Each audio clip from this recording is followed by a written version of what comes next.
re ups a rock, whoa, fill it to the top, whoa. Getting bent 7 days a week, that's a lot, whoa. New chain, that's a lot, whoa. Too drippy, get the mop, whoa. Counting money, bloopers only, just know that's a lot, whoa.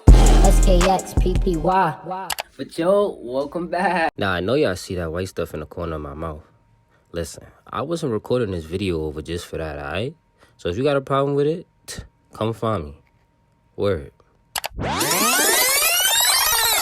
But yo, welcome back. So today, y'all see what's going on by the title. I'm gonna give y'all 5 tips to improve y'all boo-boo ass beats. Nah, JK. So, these 5 tips are gonna be for after you're done making your beat and it's time to lay it out. It'll be just a few ways to spice up your beat, you feel me? So, with that being said, I'm gonna make a beat real quick and then I ain't finished my croissant. But first, please make sure to like if you like, and if you don't, leave a comment down below to let me know how to grow, alright? Yeah. I forgot to say, make sure to subscribe too. Yeah.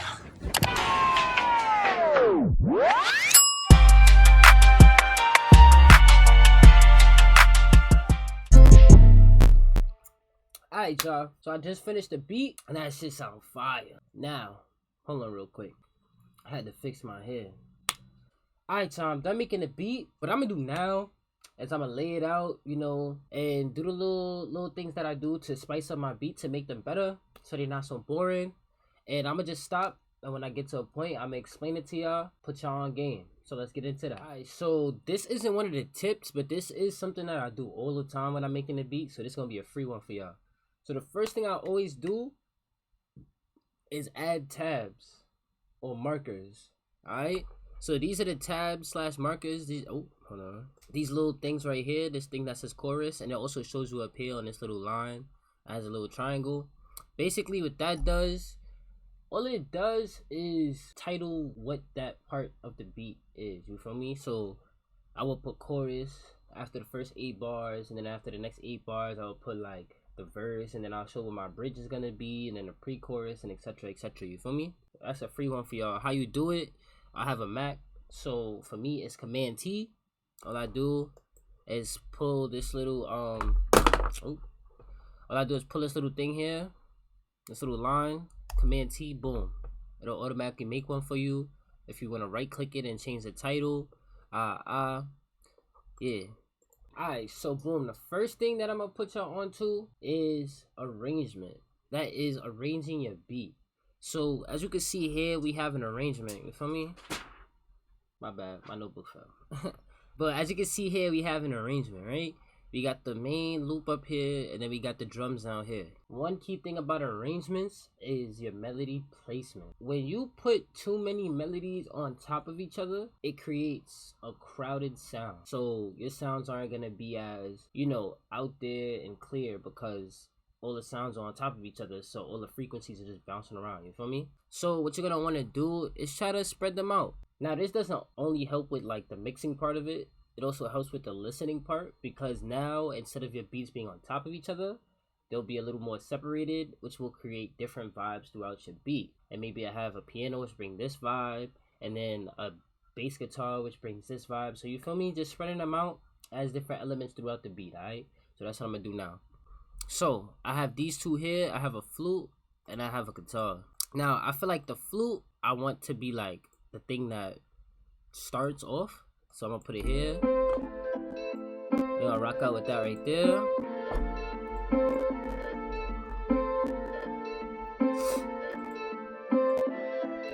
I'm gonna put the guitar in the back.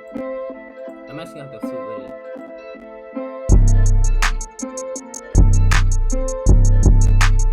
Now y'all peep that vibe, right? Now we're gonna go to the end and see if I have the same vibe.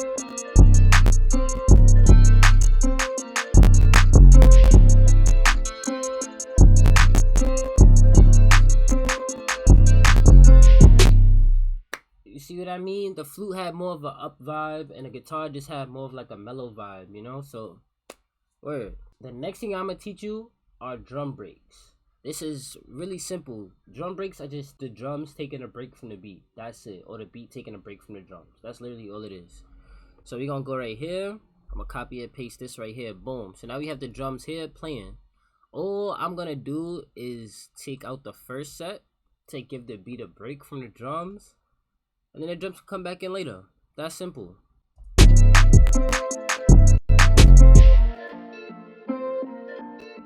Now it's so like, oh, and then come back in. You feel me? Simple, nice and simple. Alright, so the next thing that we're gonna do are beat drops and stutters. So boom, the first kind of beat drop I'm talking about is when the beat drops and you need that to hit. You feel me? So that would always go for when there's a moment of silence and then the beat comes back in. So let's start at the beginning of the beat with the chorus. And basically all you're doing for this is just taking your kick and putting it over the first note. That's it. Even if there's already a kick there, add another kick under that. You feel me? And boom, it'll add more impact. So this is how it sounds without the kick there.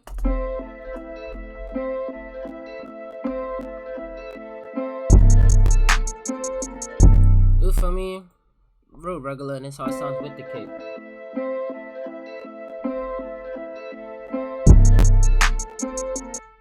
See, a real subtle difference, but it makes a difference. You feel me? Also, another way that you could do that, if that's still not punching enough, you could go inside the actual piano roll and just add a note like right under.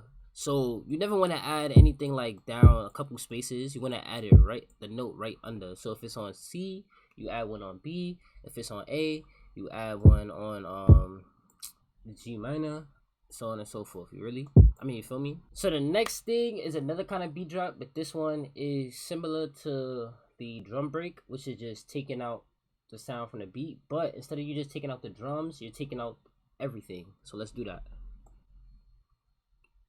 So I actually want to put a beat drop here before the beat comes back in fully. All you're really doing is you're gonna highlight all of these, pull it back a little bit. You can pull it back here, it don't matter. I'm gonna try here and see how it sounds.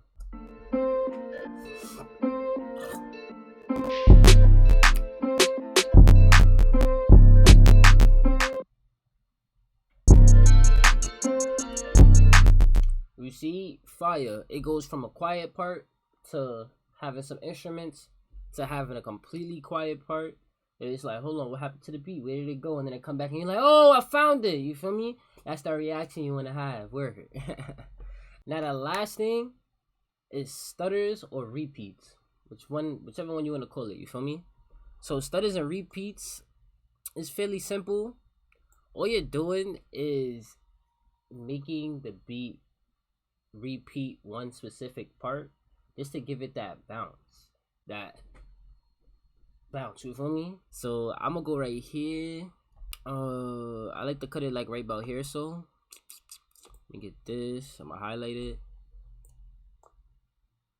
and you're gonna pull it back, highlight that, and then you're just gonna copy that, copy and paste. Word, one more, boom, and we have a little stutter.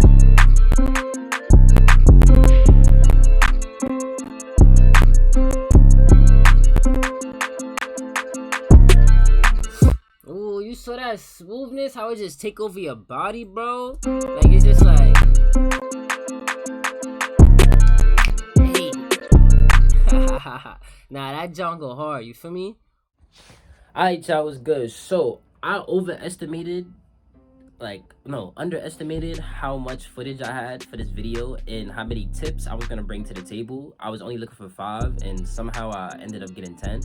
So what I'm gonna do is I'm gonna just make a part 2. So this video is gonna have 2 parts to it. This video is part 1. You saw that in the title. The next video gonna be part 2. You feel me? So I hope y'all learn a little bit on how to like make your beats better post process, and you know, just to make sure they stand out a little bit more. All right.